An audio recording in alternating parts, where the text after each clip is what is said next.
आसीत गिरिवरो राजन त्रिकूट इति विश्रुतः। একবার কি হয়েছিল, ত্রিকূট পর্বতের মধ্যে সেখানে এক হাতি বসবাস করত। খুব মন দিয়ে শুনুন, এক হাতি বসবাস করত, এক গজরাজ বসবাস করত। এবার সে গজরাজের মধ্যে, সে হাতির মধ্যে 10,000 হাতির বল ছিল, এমন বলবান। এবার মহারাজ সে হাতির মধ্যে বল ছিল, তো বলের অভিমানও ছিল, তাই তো? মনে রাখবে, জীবের কাছে যখন একটু প্রয়োজনের বেশি কোনো জিনিস চলে আসে তখন কি হয়, তার সেটার প্রতি অভিমান হয়ে যায়, অহংকার হয়ে যায়, তাই তো? কেউ মহারাজ একটু দেখতে সুন্দর, তার একটু রূপ রয়েছে, তো তারও অভিমান হয়ে যায়। দেখবে মহারাজ, স্ত্রীদের একটা স্বভাব হয়, মেয়েদের একটা স্বভাব হয়, মহারাজ নরমাল থাকবে তো ঠিক আছে, সাধারণ মানুষের মতোই চলবে। এবার যদি একটু ফেসিয়াল করে নিল, একটু যদি সব পাউডার মেখে নিল, মহারাজ আহা কি সুন্দর লাগছে দেখতে, তখন একদম মহারাজ কোমর বাঁকিয়ে চলবে, একদম ফ্যাশনটাই আলাদা, তাই তো মহারাজ? তখন দেখবে তাদের ব্যাপার স্যাপারই আলাদা কিছু একটা হবে। তার জন্য যখন জীবের কাছে একটু অতিরিক্ত কোনো জিনিস চলে আসে, তার প্রতি সেটা অভিমান হয়ে যায়। কেউ একটু রূপের মধ্যে বেশি আছে, তারও অভিমান হয়ে যায়। কারো একটু বল বেশি রয়েছে, কারো একটু পাওয়ার বেশি আছে, তারও অভিমান হয়ে যায়। কারোর মধ্যে একটু জ্ঞান বেশি রয়েছে, তো তারও অভিমান হয়ে যায়। কিন্তু মনে রাখবে, ভাগবতের মধ্যে, কীর্তনের মধ্যে শাস্ত্র বলছে, তুমি যতই বড় জ্ঞানী হও, তুমি যতই বড় জ্ঞানী হও, তাও যদি তুমি অজ্ঞানীর মতো শ্রবণ করো, তাহলে তুমি এই ভাগবতের কাছ থেকে কিছু না কিছু অবশ্যই নিয়ে যেতে আর পারবে। আর যদি তোমার মনে হয়, আরে ভাই ভাগবত তো আমি অনেক শুনেছি, মহারাজ তুমি অল্প জানো, কিন্তু তাও তুমি যদি এরকম অভিমান করো, তখন কি হবে, তুমি ভাগবতের কাছ থেকে কিছু নিয়ে যেতে পারবে না। আমার গুরুজি বলে, রে ভাই, বিজ্ঞ হয়েও যে অজ্ঞের মতো এই কথা শ্রবণ করে, সেই অবশ্যই কিছু না কিছু প্রাপ্ত হয়। আর মহারাজ কেউ বেশি জানে না, অল্প বিদ্যা আছে, কিন্তু তাও মহারাজ সবসময় একটু হিরোগিরি দেখায়। তার জন্য বলে না, অল্প বিদ্যা ভয়ঙ্কর, little learning is the very dangerous.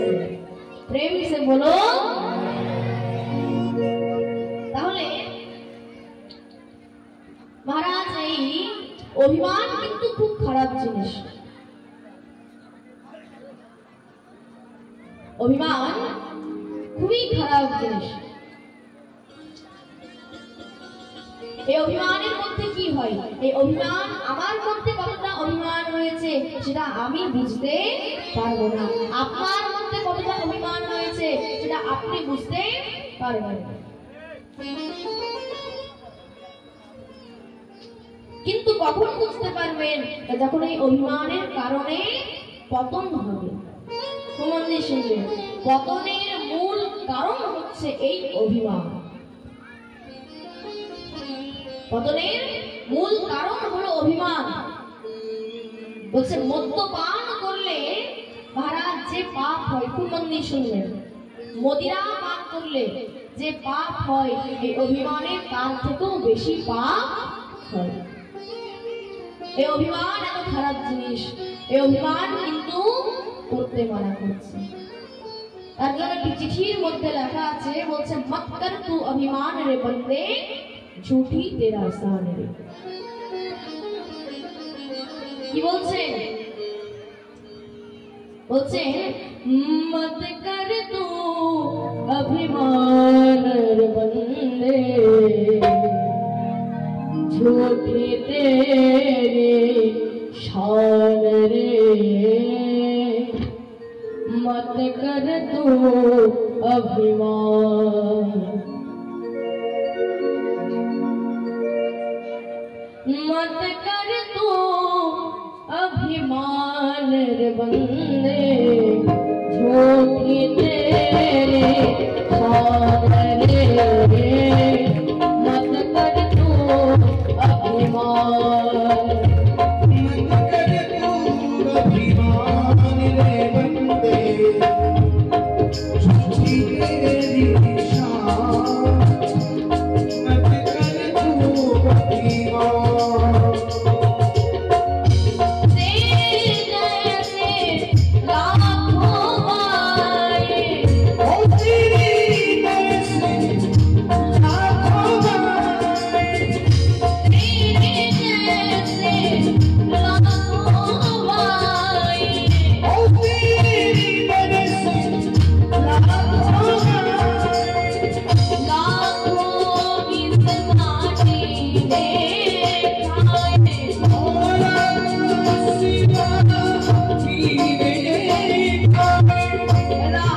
তাহলে এই অভিমান খুব খারাপ জিনিস। কি বলছেন? মত করে তু অভিমান, অভিমান করা যাবে না। কিন্তু এটার বিপরীত হচ্ছে এই গজরাজ। মহারাজ, গজরাজের মধ্যে অভিমান ছিল, তোমরা চুপ করবে না আমি চুপ করব।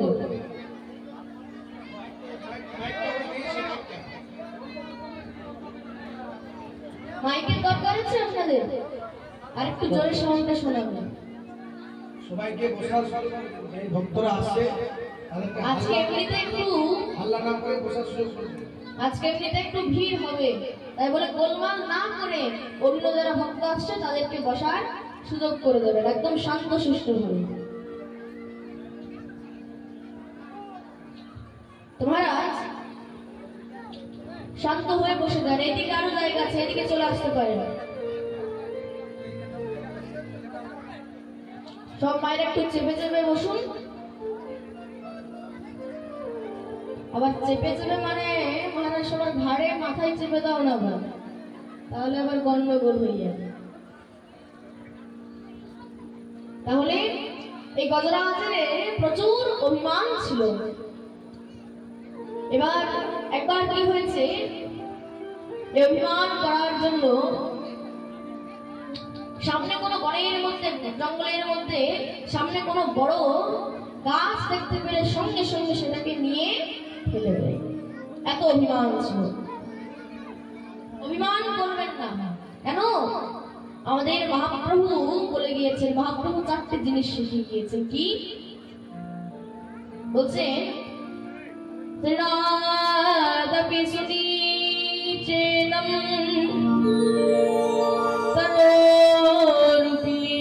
সহিষ্ণুনা অমানেনা মানদেনা কীর্তনীয়া সদা হরি।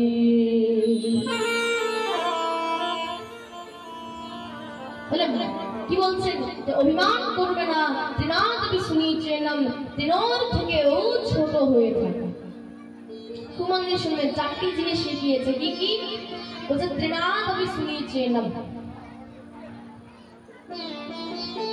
তৃণাদপি সুনীচেনম,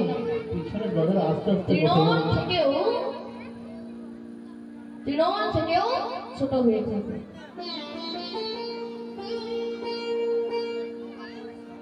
কেন? মনে রাখবে, বনের মধ্যে, জঙ্গলের মধ্যে দেখবে যখন বড় ঝড় ওঠে তখন কি হয়? দেখবে যেগুলো বড় বড় গাছ থাকে সেগুলো আগে পড়ে যায়, যেগুলো ছোট থাকে সেগুলোর কিছু হয় না, তাই তো? আর যেটা মহারাজ তৃণ, তৃণ মানে কি? যেটা বলো, ঘাস। তৃণ মানে হচ্ছে ঘাস। তো সেই তৃণর তো কিছুই হয় না, তো বলছে সেই তৃণাদপি সুনীচেনম, এই তৃণর থেকেও ছোট হয়ে থাকো। তাহলে কি হবে? ওপর দিয়ে মহারাজ বড় ঝড় চলে গেলে, বড় হাতি চলে গেলেও তোমার কিছু নষ্ট হবে না, কিচ্ছু নষ্ট হবে না। তার জন্য তৃণাদপি সুনীচেনম তরো রূপী সহিষ্ণুতা, বৃক্ষের মতো সহ্যশীল হতে হবে, সহ্য করতে হবে। বৃক্ষের মধ্যে, বৃক্ষের উপর আমরা কত অত্যাচার করে থাকি, কিন্তু তাও বৃক্ষ সহ্য করে থাকি। সহ্য করতে শেখো। জীবনের মধ্যে তুমি সহ্য করতে শিখবে, তবেই তুমি কিছু পাবে। সহ্য করলে তুমি কিছু শিখতে পারবে। খুব মন দিয়ে শুনে, তৃণাদপি সুনীচেনম তরো রূপী সহিষ্ণুনা অমানেনা মান, অর্থাৎ কোথাও গেলে সেখানে মহারাজ মানের আশা নিয়ে, সম্মানের আশা নিয়ে যেও না। খুব মন দিয়ে শুনে, কোথাও মানের আশা নিয়ে যেও না। কেন? অসম্মান তাদেরই হয় যাদের সম্মানের খিদে থাকে। প্রেম সে বলো।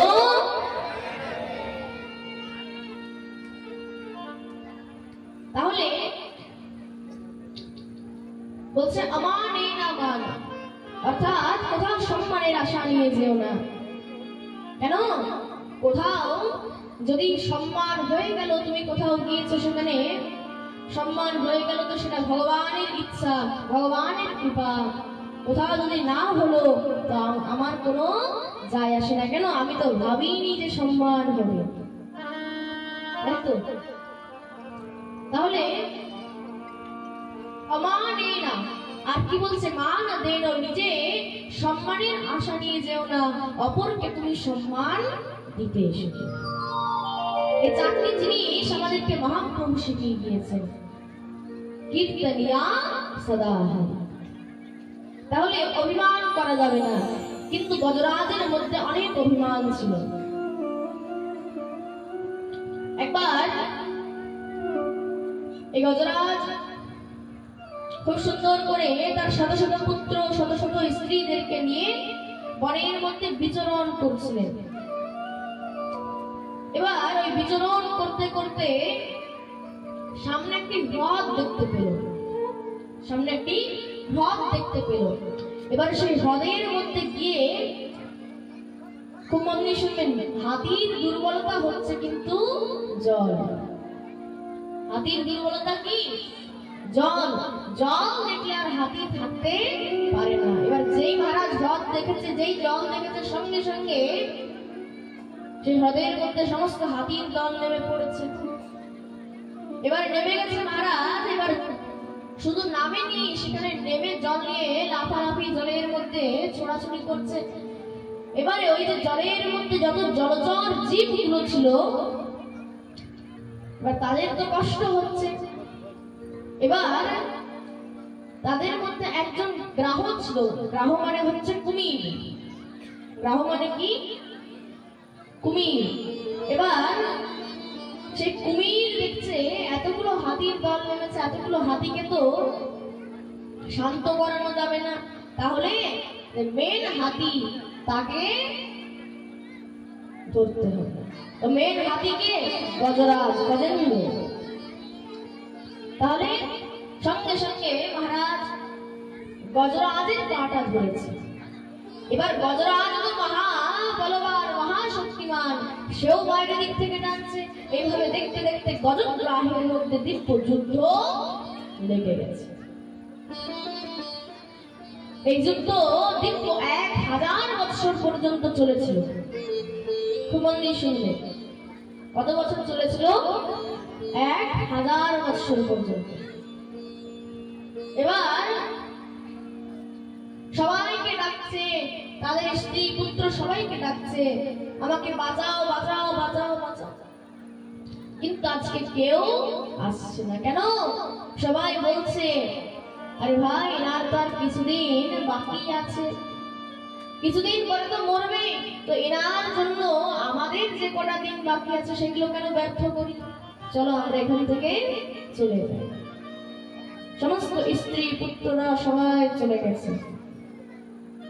কেউ আজকে আর গজরাজকে বাঁচাতে আসছে।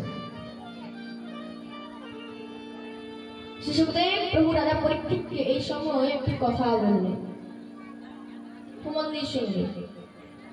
দেখেছো পরীক্ষিত, এই হচ্ছে সংসার, এই হলো সংসার। তাহলে তুমি যতদিন এই সংসারের জন্য কিছু না কিছু করতে পারবে ততদিন তোমার দাম আছে। আর যেই দিন তুমি মহারাজ ঘাটের মধ্যে পড়ে যাবে সেদিন তারাই আগে বলবে মহারাজ যত তাড়াতাড়ি যাই ততই মঙ্গল।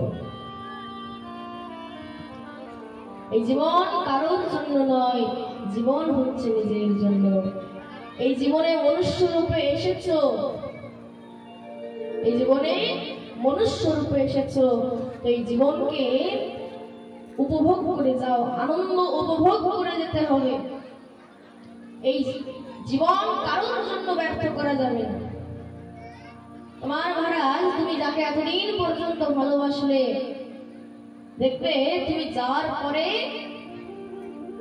সে কিছু না হবে তো আরেকটা বিয়ে করে ফেলবে। কেন? বলছেন তুমি ছিলে তাও সে ছিল। মন দিয়ে শুনবে, তুমি ছিলে তাও সে ছিল, তুমি আছো তাও সে আছে, তুমি থাকবে না তাও হয়তো তোমার থেকে ভালো থাকতে পারে। মন দিয়ে শুনবে। মহারাজ আমার গুरुजी बोलते हैं, खूब मन नहीं सुनवे, तुम अगर रहोगे तो भी वो रहेगा, तुम नहीं रहोगे तो उससे अच्छा भी रह सकता है। कोई गारंटी है क्या? फिर তার জন্যই এই জীবন কারোর জন্য ব্যর্থ করবে না, ভগবানের জন্য ব্যর্থ করবে। মন দিয়ে শুনবে, ভগবানের কিছু যদি তোমাকে করতে হয় তাহলে ভগবানের জন্য করো। এই সাধারণ মানুষের জন্য করে কি লাভ? এগুলো তো হচ্ছে সব মাটির পুতুল, তাই তো? जिंदगी है कि एक ना एक दिन बदलना पड़ेगा। এই জীবন একদিন তোমাকে বিদায় নিতে হবে, এই জীবন থেকে তোমাকে বিদায় নিতে হবে। এই জীবন কি, এই সংসার কি, দেহ কি, এটা হচ্ছে একটা ভাড়ার ঘর। যেদিন ওপর থেকে মালিক অর্ডার দিয়ে দেবে চলো খালি করো, সেদিন 1 সেকেন্ডেরও সময় পাবে না। তার জন্য জীবনে অনেক দাম আছে। এই জীবনকে নিজে ভগবানের জন্য উপাসনা করো, ভগবানের পুজো করো, এই জীবনের আনন্দ উপভোগ করে যাও, তাই তো? মহারাজ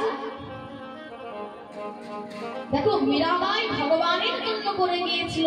মীরাবাই চলে গেছে হয়তো প্রায় 550 বছর হয়ে গেল, কিন্তু এখনো প্রত্যেকটি হিন্দু সনাতনীর মনে মীরাবাই অমর হয়ে আছে। কেন? সে ভগবানের জন্য করেছিল। তুমি গ্রামের মধ্যে একটি বড় ভগবানের নামে একটি মন্দির করো, একটি খুব সুন্দর মন্দির করো। গ্রামের লোক যতদিন বেঁচে থাকবে ততদিন তোমার নাম করে যাবে। যে মন্দিরটি কে বানিয়েছিল? অমুক বাবু বানিয়েছিল। তার পাশে তুমি একটি বড় ফ্ল্যাট বানিয়ে দাও, কেউ তোমার নাম মনে রাখবে না। রাখবে কি?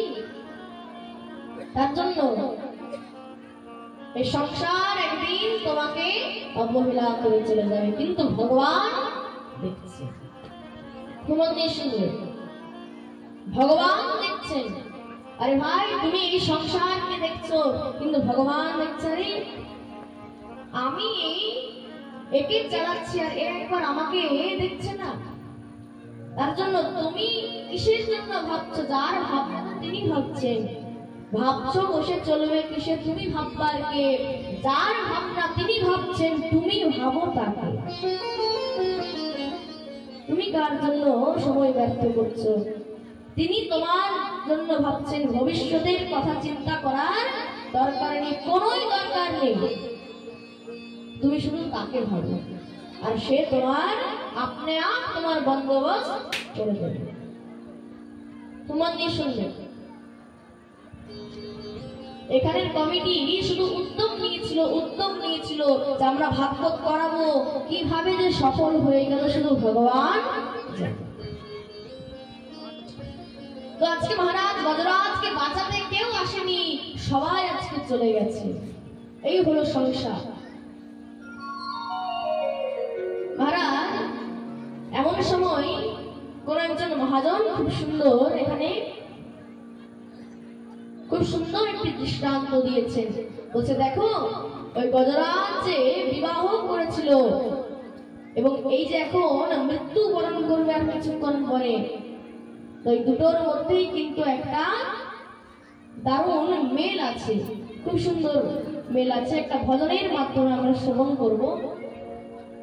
ওই যখন বিবাহ করে এই সবাইকে এনেছিল, স্ত্রী পুত্রদেরকে, আবার এই মৃত্যুর সময় ওই যে তারাই চলে গেল। তো খুব সুন্দর একটা মিল আছে। আসুন আমরা একটু ভজনের মাধ্যমে বিবাহ আর মৃত্যুর একটু মিলটা দেখবো যে কোথায় কোথায় মিল আছে। তো মহারাজ এই ভজনটি কিন্তু কোনো বাংলা ভজন নয়, হিন্দি নয়, এটা হচ্ছে আমাদের বুন্দেলখন্ডী ভাষায়।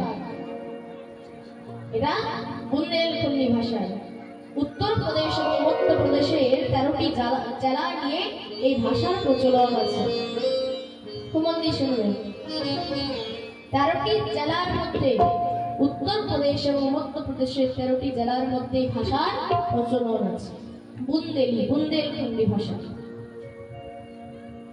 তো কি বলছেন? আরে বুড়ো লাগে চাহে নজি, বুড়ো লাগে চাহে নজি,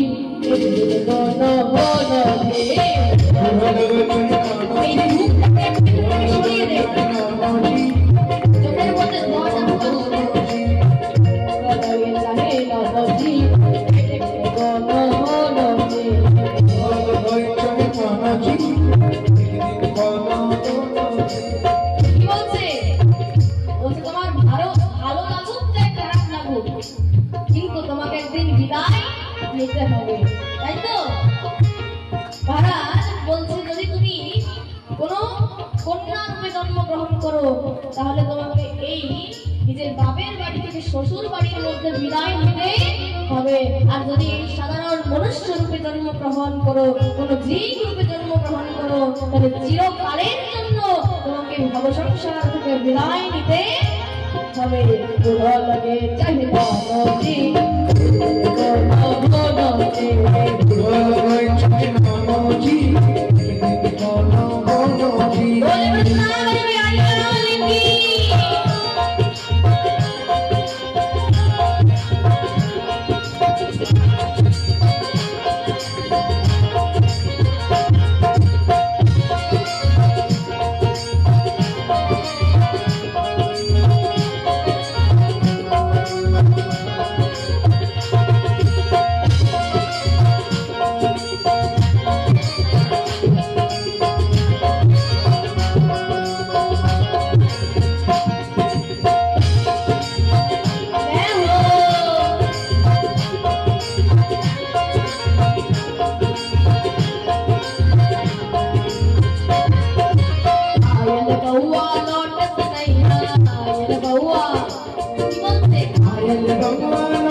নিয়েই যা। যদি কন্যার মা যদি বলে যে ভাই আমি তোমাকে 10 ভরি সোনা বেশি করে দেব কিন্তু মেয়ে দেব না, চলবে?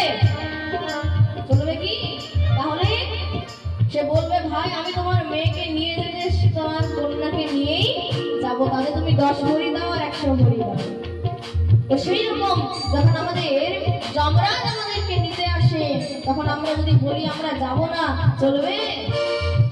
আমি ভাই তোমাকে নিতে এসেছি, তোমাকে নিয়েই যাবো। আয়াল বাউয়া লটক নেয়া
যখন কারো বিবাহ হয় তখন কি হয়?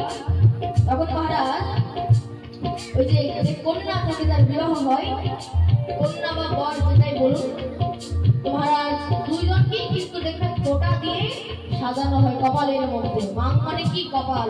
কপালের মধ্যে সাজানো হয়, সেরকম যে মারা যায় তারও কিন্তু কপালের মধ্যে এরকম করে ফোঁটা দিয়ে সাজানো হয়, তাই তো মহারাজ? এদিকে ভেতরে তো সাজানো পর্ব চলছে, আর বাইরে কি হয়? হ্যাঁ, বাইরে কি হয়? বাইরে বলছে ভিতরে গৌরী মাঙ্গ সবারে, ভিতরে গৌরী মাঙ্গ সবারে, মাঙ্গ সবারে মাঙ্গ সবারে মাঙ্গ সবারে গৌরী মাঙ্গ সবারে গৌরী মাঙ্গ সবারে, ভিতরে গৌরী, अरे भीतर गौरी मांग सवारे पार हो रहो रघोजी, पार हो रहो रघोजी। কি বলছে? বাইরে কি হয়? বাইরে কি হয়? এদিকে ভেতরের মধ্যে তো খুব সাজাগোজা চলে, কিন্তু বাইরে রণজি মানে যত বাবা মা আত্মীয় স্বজন পরিজন সবাই থাকে, সবাই কাঁদতে থাকে। চাই বিয়ের সময় বলুন আর কেউ মারা গেলে বলুন, কাঁদে তো সবাই, কান্নাকাটি করে। তো কি বলছে? বাহার হো রহো রঘোজি,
যেমন আগেকার দিনে বিবাহ হতো তখন কি হতো?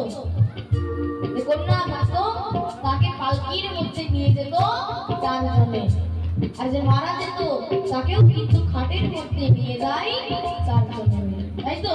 চারজনে মিলে খাটে উঠাবে, চারজন মিলে খাটে উঠাবে, চারজনে মিলে খাট উঠাবে। এবারে এদিকে তো সবাই কান্নাকাটি করে, আর ওরা যে কানের মধ্যে নিয়ে যাচ্ছে তো তারা কি বলে, আরে ভাই কান্নাকাটি করে হবে, আমাদের এদিকে কানগুলো ব্যথা হয়ে যাচ্ছে। তাহলে अरे ले चल हो जी, ले चल हो जी, बोलो बोलो जी, बोलो जी, बोलो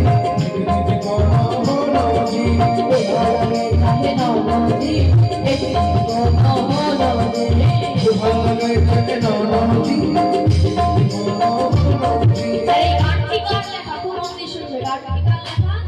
भजनটি হচ্ছে কবির দাসের, তার জন্য বলছে কি, আগে कहते कबीर सुनो भाई साधु, कबीर सुनो भाई साधु, कबीर सुनो भाई साधु, कबीर सुनाई भाई साधु, ओ साधु सुने जाओ, अरे राम नाम ठिकानो जी, राम नाम ठिकानो जी, बोलो बोलो जी,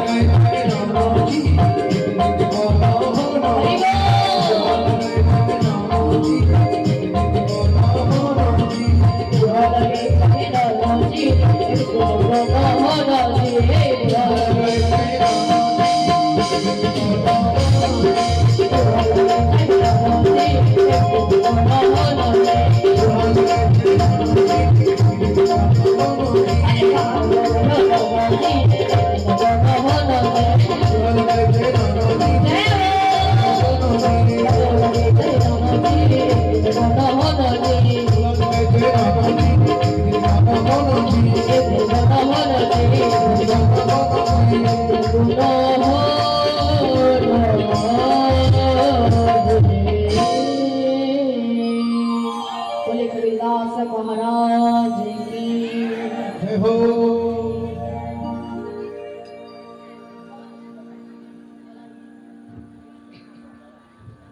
তাহলে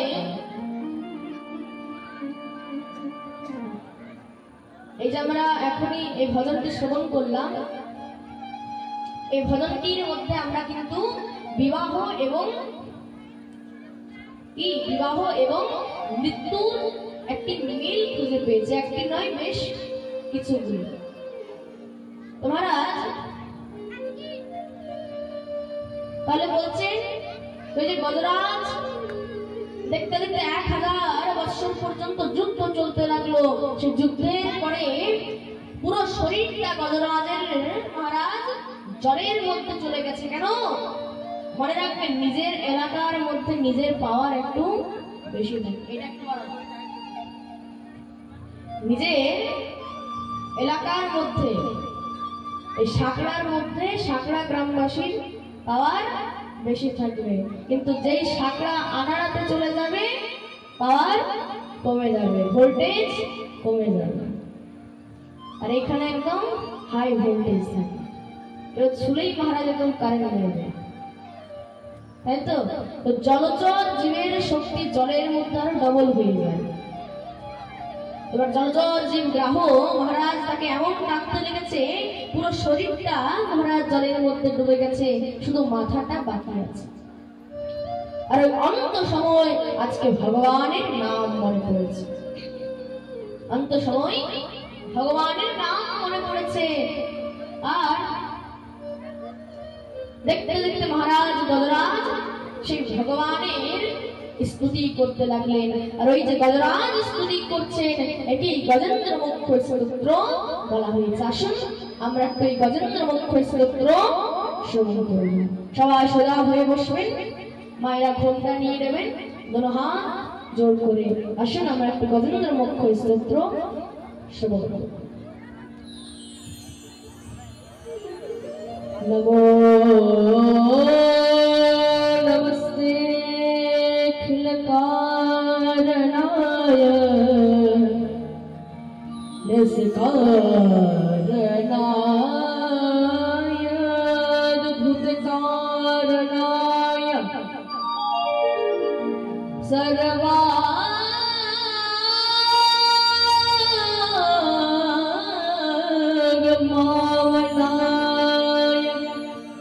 महार्णवाय नमो पवर्गाय परायणाय